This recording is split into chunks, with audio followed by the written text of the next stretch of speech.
Welcome to Talk and Monk YouTube channel. This is Rudrapriya and this session is Banking Awareness Series Episode 10. India's top educators, top batches are available in Unacademy. If you are interested, get enrolled. 12th May the new batches are available. And Target SBI Club Tamil வந்து start பண்ணிருக்காங்க. If you are interested, get enrolled. India's biggest scholarship test for bank exam. Use the code Naresh10 to get enrolled every Sunday 10 AM. இன்றைக்கி நம்ம என்ன பார்க்க போகிறோம் அப்படின்னா NRI accounts and payment facilities பற்றி தான் பார்க்க போகிறோம். ஸோ கிளாஸிஃபிகேஷன் என்னென்ன அப்படின்னு பார்க்க போகிறோம். தென் NRIனா என்ன, NRI வந்து என்ன அக்கௌண்ட்ஸ் ஓப்பன் பண்ணலாம் அப்படின்றதையும், NROனா என்ன அப்படின்றதையும், NRE அப்படின்னா என்ன, FRNR ஆஃப் பி அப்படின்னு இது எல்லாத்தை பற்றியும் டீட்டெயிலாக பார்க்க போகிறோம். இப்போ வந்து ரொம்ப பசில்டாக தான் இருக்கும். ஸோ எல்லாம் ஃபுல்லாக தெரிஞ்சதுக்கப்புறம் நம்மளுக்கு வந்து இவ்வளோ தானா அப்படின்ற மாதிரி இருக்கும். So interesting topic.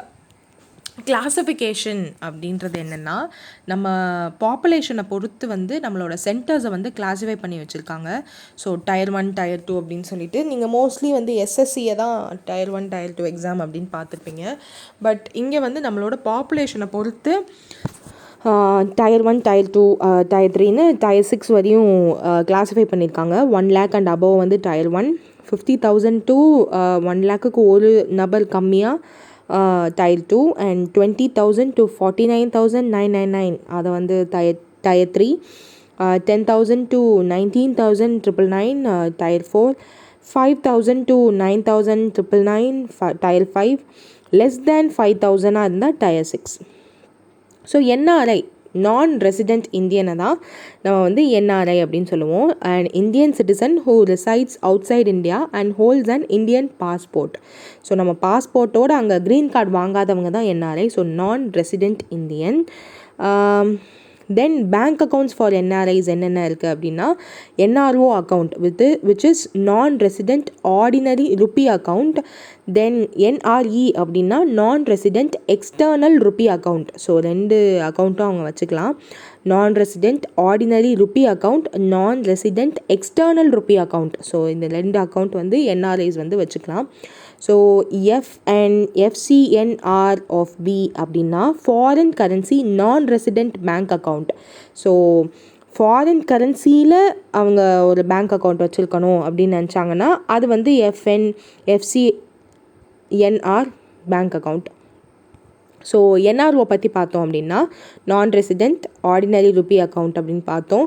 Account will be in Indian rupees and with banks authorised by RBI. RBI authorise பண்ண பேங்க்கு கிட்ட அவங்க அக்கௌண்ட் வச்சுருப்பாங்க. அது வந்து இந்தியன் ருப்பீஸில் தான் அந்த அக்கௌண்ட் வந்து அவங்க வச்சுருப்பாங்க. தென் can be opened jointly with resident Indian resident Indian. இப்போது ஹஸ்பண்ட் வந்து வெளிநாட்டில் ஒர்க் பண்ணுறாங்க அப்படின்னா ஒய்ஃபோடு சேர்ந்து கூட, இல்லை கல்யாணம் ஆகலை அப்படின்னா அம்மா அப்பாவோட சேர்ந்து கூட அந்த ஒரு ரெசிடெண்ட் NRO அக்கௌண்ட் வந்து அவங்க ஓப்பன் பண்ணிக்கலாம்.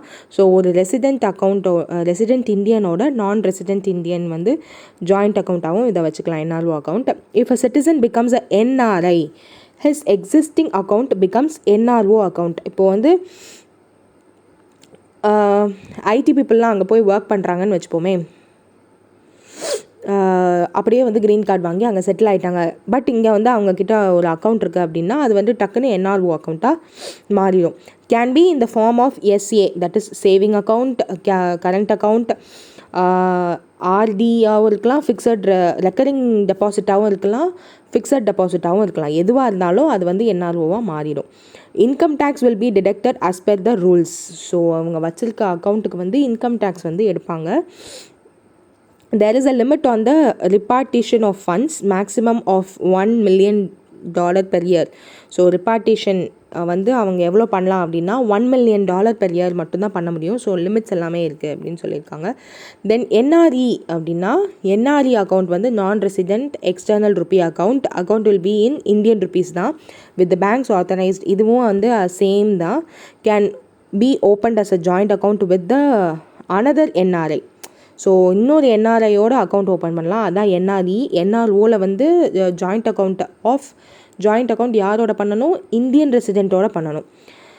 Amount to be deposited in this account is earned on foreign land only. அமௌண்ட்டை வந்து இதில் டெபாசிட் பண்ணியிருக்காங்க அப்படின்னா அதை வந்து ஏர்ன் பண்ணுறது அப்படின்னா ஃபாரின் லேண்டில் தான் அவங்க ஏர்ன் பண்ணி இதில் டெபாசிட் பண்ண முடியும்.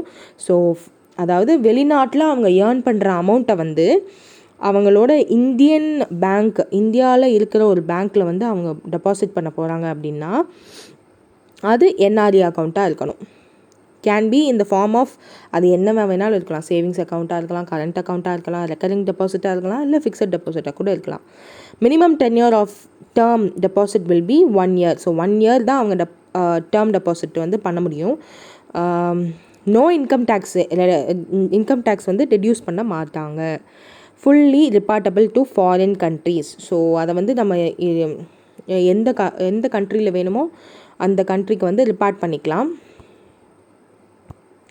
தென் FR foreign currency non resident bank account வந்து என்ன டிஃப்ரென்ஸ் இருக்குதுன்னு பார்ப்போம். Only fixed deposit account can be opened with bank authorised by RBI. So fixed டெபாசிட்டை போட்டு வைக்கிறதுக்கு மட்டும் ஒரு அக்கௌண்ட் அப்படின்னா அது FRNRB account. So minimum term வந்து 1 yearலேருந்து மேக்ஸிமம் 5 years வரையும். ஏன்னா ஃபிக்ஸட் டெபாசிட்ஸ் இல்லையா, ஸோ மினிமம் வந்து நம்ம 1 year சொல்ல முடியாது. ஸோ மினிமம் டு 1 year வந்து மேக்ஸிமம் வந்து 1 year, அது ரெண்டுக்கும். பட் இங்கே வந்து மினிமமே 1 year, மேக்ஸிமம் 5 year கொடுத்துருக்காங்க. Can be maintained in approved foreign currencies. So அப்ரூவான ஃபாரின் கரன்சிஸில் வந்து கொடுத்துருக்காங்க. சர்டைன் இதை வந்து அப்ரூவ் பண்ணாமல் இருக்காங்கன்னு நினைக்கிறேன் இன்னும். No income tax will be deducted. So என்ஆர்ஓவில் மட்டும்தான் நம்ம வந்து இன்கம் டேக்ஸ் ரெடியூஸ் பண்ணுவாங்க, ஞாபகம் வச்சுக்கோங்க. ஃபுல்லி ரிப்பார்ட்டபிள். ஸோ என்ஆர்ஓவில் வந்து ரிப்பார்ட் பண்ண முடியாது. என்ஆர்இலையும் எஃப்ஆர்என்ஆர்லையும் நம்மளால் ரிப்பார்ட் பண்ண முடியும் ஃபாரின் கரன்சிக்கு. ஸோ எல்ஐபிஓஆர் டிடிஏஏ இதோட ஃபுல் ஃபார்ம் என்ன அப்படின்னு பார்த்தோன்னா London interbank offered rate. டிடிஏஏனா double taxation avoidance agreement. So அதை தான் இங்கே கொடுத்துருக்காங்க. ஸோ அதனுடைய என்ன அப்படின்னா என்ன அப்படின்றத பார்க்க போகிறோம். It is primary benchmark for short term interest rates around the world. So ஒரு பெஞ்ச்மார்க் வச்சுருக்காங்க. ஷார்ட் டேர்ம் இன்ட்ரெஸ்ட் ரேட்ஸுக்கு வந்து ஒரு பெஞ்ச்மார்க் வச்சுருக்காங்க அப்படின்னா அதுக்கு பேர் London interbank offered rate. So double taxation avoidance agreement அப்படின்னா என்னென்னா, அந்த பேர்லேயே உங்களுக்கு தெரியுது 2 டேக்ஸ் கட்ட வேண்டியதில்லை. அதுக்கு அவாய்ட் பண்ணுறதுக்கு சர்டன் வழிகள் இருக்குது. It is an agreement between 2 countries with an objective to avoid taxation of same income in both countries. ஏன் இதை சொல்கிறாங்க அப்படின்னா, நான் வந்து ஃபாரினில் சம்பாதிக்கிற பணத்துக்கு நான் அங்கே வந்து என்னோடய இன்கம் எவ்வளவோ அதுக்கான டேக்ஸும் அங்கே கட்டணும். இங்கே என்ஆர்ஓ அக்கௌண்ட்டில் போட்டேன்னா எனக்கு டேக்ஸும் எடுப்பாங்க, அதுக்கும் டேக்ஸ் எடுப்பாங்க. ஸோ அந்த இதுக்கு ரெடியூஸ் பண்ணுறதுக்காக, டபுள் டாக்ஸேஷனை வந்து அவாய்ட் பண்ணுறதுக்காக தான் இந்த அக்ரிமெண்ட். ஸோ 2 கண்ட்ரிக்கு நடுவில் அந்த டாக்ஸேஷன் 2 தடவை கட்டாமல் இருக்கிறதுக்கான agreement. Many financial institutions set their interest rates relative to it. So இந்த லண்டன் இன்டர் பேங்க் ஆஃபர் ரேட்டை பொறுத்து தான் அவங்களோட இன்ட்ரெஸ்ட் ரேட்டை வந்து ஃபார் என்ஆர்ஐ அக்கௌண்ட்ஸ்க்கு வந்து அவங்க ஃபிக்ஸ் பண்ணுவாங்க. For availing DTAA benefit, the NRA has to submit tax residency certificate to the bank annually. So நான் வந்து வெளிநாட்டில் தான் இருக்கேன், 2 இடத்துலையும் என்னால் கட்ட முடியாது, ஏதாவது ஒரு இடத்துல வந்து நான் டேக்ஸ் கட்டலாம். ஸோ மோஸ்ட் ப்ரிஃபரபிளி அவங்க வந்து எந்த கண்ட்ரியில் போனோ, அதாவது ஃபாரின் கண்ட்ரிக்கே காசு கட்டாமல் நம்ம கண்ட்ரிக்கு டேக்ஸ் கட்டுற மாதிரி தான் பார்த்துப்பாங்க டு த மேக்ஸிமம். ஏன்னா நம்ம கண்ட்ரிலேருந்து ஒரு ஆள் போய் அங்கே வேலை பார்க்குறாங்க இல்லையா, ஸோ அவங்களுக்கு வேலை பார்த்து கொடுக்குறதுனால நம்மளுக்கு தான் இங்கே தான் டேக்ஸ் கட்டுவாங்க மோஸ்ட்லி. ஸோ அதை அவைல் பண்ணணும் அப்படின்னா டேக்ஸ் ரெசிடென்சி சர்டிஃபிகேட்டை வாங்கி அந்த பேங்க்கில் வந்து ஆனுவலாக அவங்க சப்மிட் பண்ணணும். ஸோ இதை தான் அவங்க கொடுத்துருக்காங்க. So London interbank offered ரேட்டை பொறுத்து தான் ஒரு ஷார்ட் டேர்ம் இன்ட்ரெஸ்ட் ரேட்டை வந்து ஃபிக்ஸ் பண்ணுவாங்க எல்லா ஃபினான்ஷியல் இன்ஸ்டிடியூஷனும். அண்ட் இன்னொரு இது என்ன, டபுள் டாக்ஸேஷன் அவாய்டன்ஸ் அக்ரிமெண்ட் அப்படின்னா என்னென்னா, அது வந்து ஒரு agreement between 2 countries to avoid 2 தடவை டேக்ஸ் கட்டுறதை அவாய்ட் பண்ணுறதுக்காக இது பண்ணுவாங்க. ஸோ ஒரு என்ஆர்ஐ வந்து என்ன பண்ணணும், 2 தடவை டேக்ஸ் கட்டாமல் இருக்கணும் அப்படின்னா அந்த பேங்க்கில் வந்து டேக்ஸ் ரெசிடென்ஸ் சர்டிஃபிகேட்டை வந்து சப்மிட் பண்ணணும். ஸோ எஸ்என்ஆர்ஆர் அக்கௌண்ட் அப்படின்னா என்னென்னா, எஸ்என்ஆர்ஆர் அக்கௌண்ட் அப்படின்னா external commercial borrowing. Any person residing outside India having a business can open SNRR account with an authorized dealer of the purpose of putting through bona fide transaction in rupee which are conformity. So இந்தியாவுக்கு வெளியில் இருக்கவங்க ஒரு business பண்ணுறாங்க, இங்கே இந்தியாவில் பண்ணுறாங்க, அவங்களோட dealers வந்து இங்கே உள்ளே இருக்காங்க, அதில் வந்து நாங்கள் ருப்பி மூலியமாக தான் அவங்களோட டிரான்சாக்ஷன் வச்சுக்கணும்னு நினைக்கும் போது அவங்க இந்த அக்கௌண்ட் வந்து ஓப்பன் பண்ணலாம். அதர் அக்கௌண்ட்ஸ் என்னென்ன அப்படின்னு பார்த்தோன்னா நாஸ்ட்ரோ அக்கௌண்ட் அப்படின்னு இருக்குது. ஸோ இப்போ இனிமேல் வரது எல்லாமே அதை பற்றிலாம் பார்க்க போகிறோம். லைக் டிமேட் அக்கௌண்ட்லாம் இருக்குது. So nostro account, demat account பற்றி நிறைய பேருக்கு தெரிஞ்சிருக்கும்னு நம்புகிறேன். இஃப் நாட் இப்போ பார்க்கலாம். நாஸ்ட்ரோ அக்கௌண்ட் அப்படின்னா these accounts are held by Indian banks in foreign banks in foreign currencies. So Indian banks வந்து ஃபாரின் பேங்க்ஸில் ஃபாரின் கரன்சிக்காக வச்சுருப்பாங்க. Example, Indian bank has an account in Bank of America in டாலர்ஸில் வச்சுருக்காங்க அவங்க. So that அங்கே இருக்க NRIs வந்து அவங்களுக்கு டாலரில் தான் இருக்குது அப்படின்ற பட்சத்தில் பேங்க் ஆஃப் அமெரிக்காவில் அவங்க வச்சுருந்தாங்க அப்படின்னா அதை வந்து இந்தியன் பேங்க்குக்கு ருப்பீஸில் மாற்றி அனுப்பிச்சிடலாம். ஒவ்வொரு நாளைக்கும் எவ்வளோ ருப்பீஸ் மார்க்கெட்டில் ட்ரேட் ஆகுதுன்றதை பார்த்துட்டு அதை பொறுத்து மாற்றிக்கலாம். ஸோ நாஸ்ட்ரோ அக்கௌண்ட் அப்படின்றது வந்து ஒரு பேங்க் ஃபாரின் பேங்க்கோட அக்கௌண்ட் வச்சுருக்காங்க. ஒரு பேங்க்கே ஃபாரின் பேங்க்கில் ஃபாரின் கரன்சியில் அக்கௌண்ட் வச்சுருந்தாங்க அப்படின்னா நாஸ்ட்ரோ அக்கௌண்ட். டிமேட் அக்கௌண்ட் எல்லாருக்குமே தெரியும். Dematerialised account. These accounts are used to transact shares in electronic format. So இப்போது க்ரோ ஆப், அப் ஸ்டாக்ஸ் அந்த மாதிரி, இல்லை அது பேர் என்ன மறந்துடுச்சு. ஓகே, அப் ஸ்டாக்ஸ், க்ரோலெல்லாம் நீங்கள் வந்து ட்ரேடிங் பண்ணுறீங்க அப்படின்னா ஃபர்ஸ்ட் அவங்க கேட்குறது உங்களோட டிமேட் அக்கௌண்ட். ஸோ அந்த மாதிரி டிமேட் அக்கௌண்ட்ஸ் எல்லாம் எதுக்கு யூஸ் பண்ணுறாங்க அப்படின்னா, ஒரு ட்ரேடர்ஸ் வந்து கண்டிப்பாக நம்மளோட கண்ட்ரிக்குள்ளே இருக்கிற கம்பெனிஸ் மட்டும் ட்ரேட் பண்ண மாட்டாங்க, all over the world trade பண்ணுவாங்க அப்படின்றதுனால ஸோ எல்லோரும் சேர்ந்து ஓப்பன் பண்ணது தான் அந்த dematerialised account, that is demat account. So electronic ஃபார்மெட்டில் உங்களோட டிரான்சாக்ஷன் பண்ண முடியும். வாஸ்ட்ரோ அக்கௌண்ட் அப்படின்னா these accounts are held by foreign banks in India. So nostro வந்து NOSTRO அப்படின்னா நம்ம இந்தியன் பேங்க் வந்து ஃபாரின் கரன்சியில் வச்சுருந்தா அது நாஸ்ட்ரோ. ஃபாரின் பேங்க் வந்து இந்தியாவில் இந்தியன் ருப்பியில் வச்சுருந்தா அது வாஸ்ட்ரோ. எக்ஸாம்பிள் வந்து பேங்க் ஆஃப் அமெரிக்கா இந்தியன் பேங்க்கில் இந்தியன் ருப்பீஸில் அக்கௌண்ட் வச்சுருக்காங்க. ஏன் டிமேட் அக்கௌண்ட் திரும்ப வந்திருக்குன்னு தெரில.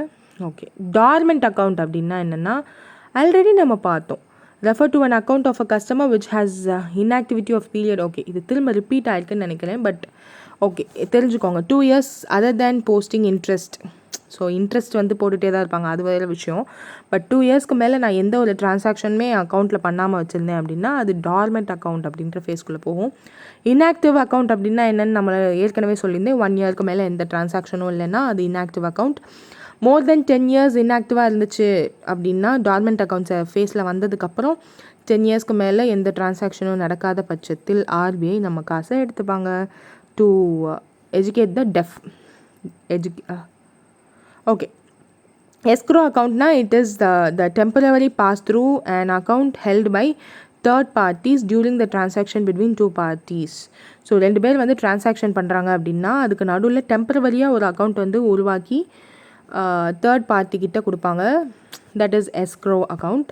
ஸோ ஜில்ட் அக்கௌண்ட் அப்படின்னா these accounts are maintained by investors with the primary dealers for holding their government securities and treasury bill in demat form.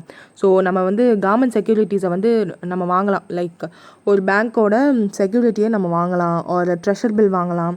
So அந்த மாதிரி நேரத்தில் டிமார்ட் அக்கௌண்ட் மூலயமா நம்மளால் வாங்க முடியாது.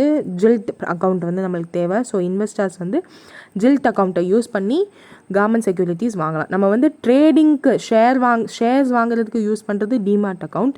கவர்மெண்ட் செக்யூரிட்டிஸ், ட்ரெஷர் பில் மாதிரி வாங்குறத வந்து ஜில்ட் அக்கௌண்ட் யூஸ் பண்ணணும். So this is the thing. இன்னும் நீங்கள் எக்ஸாமுக்கு ப்ரிப்பேர் பண்ண ஸ்டார்ட் பண்ணல அப்படின்னா do schedule yourself and start studying, start preparing. CA வந்து இப்போ கம்ப்ளீட் ஆகிருக்கும். நைட் 10 o'clock வந்து quiz இருக்குது. do attend without forgetting it. Thanks for listening to my talks, and this slide template is from SlideGrow, and have a happy day.